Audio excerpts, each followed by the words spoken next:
Hello everyone, today I'm going to show you how to create my new stitch technique called the Woven C2C. It's created using a very similar method to the standard C2C, but what we do is we alternate rows of the standard squares of the double crochets or the UK trebles, and then we alternate them with this stitch here which creates the woven effect throughout the squares. So this is what the front looks like of this one, and then on the back, I'll show you the back of this one here. So as you can see, this is just variated yarn. On the back, the front is flush, and then on the back side, you actually get, I don't know if you can see that really with the camera, but you get a much more raised 3D effect at the back of the stitches here. It depends on what yarn that you use, the effect that it comes out. So this one came out really well on the back, but then this one here, not so neat and tidy personally. This is a much lighter yarn though, whereas this one's a much more stiff acrylic, whereas this is sort of more of a cotton. So I would advise probably if you want the double-sided version, so the reversible, then I would go for an acrylic yarn. So to begin, just a quick note, I'm going to be using US terms with this video. Which we are going to be working with double crochets, so that's a UK treble. Okay, some C2C blankets start with a chain of 6. Mine is going to start with a chain of 5. So we create our chain of 5 like so.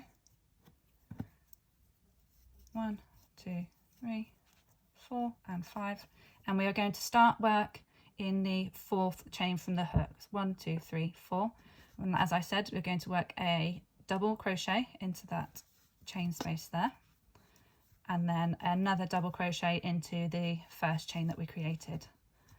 Okay, so you've got effectively a chain of 3 and 2 double crochets that make up your square. Now we're going to move on to the second row, and these rows are the ones that are going to create the weave effect in your C2Cs. So we're going to begin this row by making a chain of 4 and then turning our work. So chain of 4, turn your work, and again we're going to work into the 4th chain from the hook, and this time we are going to create a small puff stitch. So we're going to yarn over, insert our hook into that first chain, pull up a long loop, and that's once, and we're going to do that 4 times in total. So that's once, yarn over, insert your hook into the stitch, pull up a long loop, twice, yarn over, insert hook, pull up a loop 3 times, yarn over, insert hook, pull up a loop 4 times. So you should have 9 loops on your hook. Yarn over and pull through all 9 loops, then create a chain of 1 to close that puff stitch off. Now we are going to slip stitch into in between the chain 3 and the first double crochet of that first square there. So that's this space here. Just create a slip stitch. And then because we are increasing still, we're going to now make a chain of 3. This is just to give us our height for our stitch. And then we're going to yarn over and pull up a loop 4 times again. So it's once, twice, 3 times, 4 times. Yarn over 1 last time, pull through the 9 loops and chain 1. Okay. Now we are going to make a chain of 5 because we're still increasing. So 1, 2, 3, 4, 5. I will show you shortly in the a bit later in the video how to do the decreases. I'm just going to show you a couple of rows and then we'll get back to that bit. So again, start work into the 4th chain from the hook, and we're going to work a double crochet into that one, as we did with the first square, and a double crochet into the 5th chain. Okay, we are then, once I finish that, going to slip stitch into the chain 3 space in between the chain 3 and the puff stitch from that square there. Okay, and that's our first square joint. Now we're going to make a chain of 3 for our stitch height and work 2 double crochets into that space there, 1 and 2. Okay, and then slip stitch again into in between the chain 3 and the puff stitch. Okay, and because we're still increasing, we're going to again make a chain of 3 to work our next C2C square. 1 double crochet and 2 double crochets into that space. Okay, I'm going to do one more row of the puff stitches and then we will start decreasing, so you can see how to do that with these stitches because it is slightly different to the standard C2C. So now we're going to work a puff stitch row. We need to make a chain of 4. 1, 2, 3, 4, and turn our work. Starting work again into the fourth chain from the hook. Yarn over, insert your hook and pull up a long loop 4 times. 1, 2, 3, and 4. Yarn over and pull through all 9 loops and then make a chain of 1 to close that puff stitch off, and slip stitch in between the chain 3 and the first double crochet of the C2C square, and repeat those puff stitches along this next row. 1, 2, 3, 4, yarn over, pull through, make a chain of 1 and slip stitch in between the chain 3 and double crochet. I'm just going to go quickly now a minute.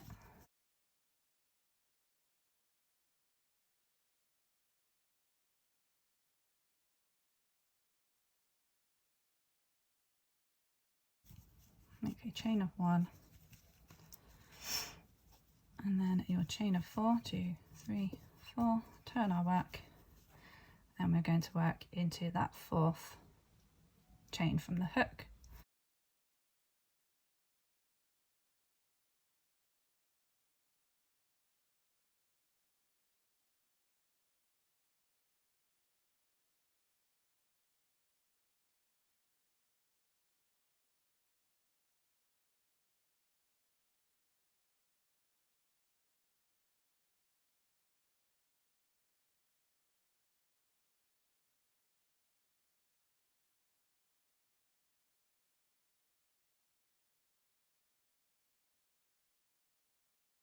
Right, so now I'm going to start decreasing.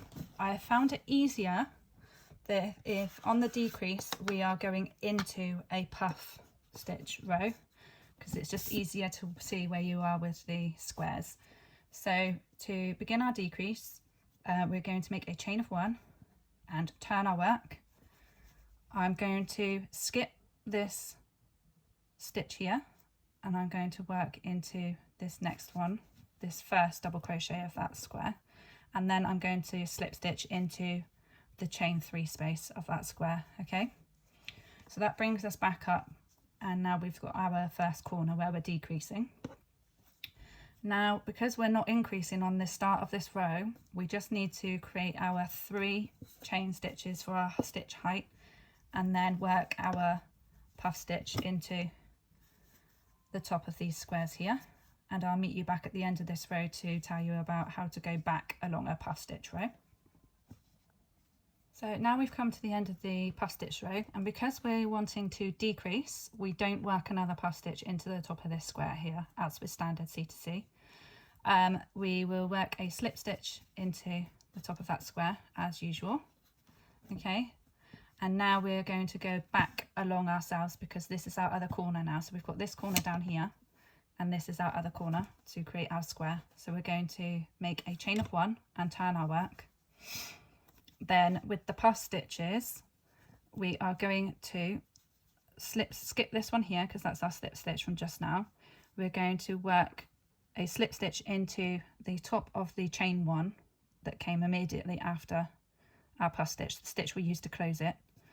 And then also we're going to then make a slip stitch into the chain 3 space here from the beginning of that puff stitch. Now with the slip stitch into the chain 3 space, try and do that fairly loosely.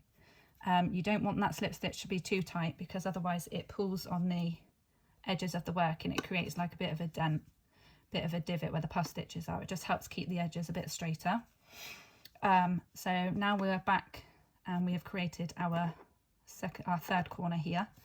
We're now going to be working our ordinary C2C squares, our double crochets. So we make a chain of 3 for our stitch height and work our 2 double crochets. into the top of that puff there, and slip stitch in between the chain 3 and the puff stitch. I'm just going to keep this playing live because it's only a very short row now until we're back on the decrease again. I just wanted to show you again the decrease on the opposite side, and then our final double crochet square here, and then we're going to slip stitch into the top of this puff stitch here. Okay, and again with the decreasing, chain 1, turn your work, and when we're working on top of the double crochet squares, we're going to skip this first space here and work in between the 2 double crochets, so 1 slip stitch there, and then a slip stitch in between the chain 3 and the first double crochet created. And again, make a chain of 3 for the height for your puff stitch, and work your yarn over, insert hook and pull up a loop 4 times. Yarn over and pull through all 9 loops, make a chain of 1 and slip stitch into your square. I'm just going to keep this bit live again because we are on our once we've finished this puff row, we are on our final square. So I'll just show you how to finish that off quickly for anyone that is a slight C2C novice. Right. And chain 1 and slip stitch into the top of that square, make a chain of 1, turn your work, and remember with the puff stitch spaces, this puff stitch squares, we're going to work into, so we find our chain space here and then we work our slip stitch into the top V directly above the puff stitch, which is where our chain 1 has come from, and then again work into a slip stitch into the chain space there. So we our first slip stitch goes into the chain 1 that we've used to close our puff stitch, and then the second one goes into the chain space like we do with the ordinary double crochet squares.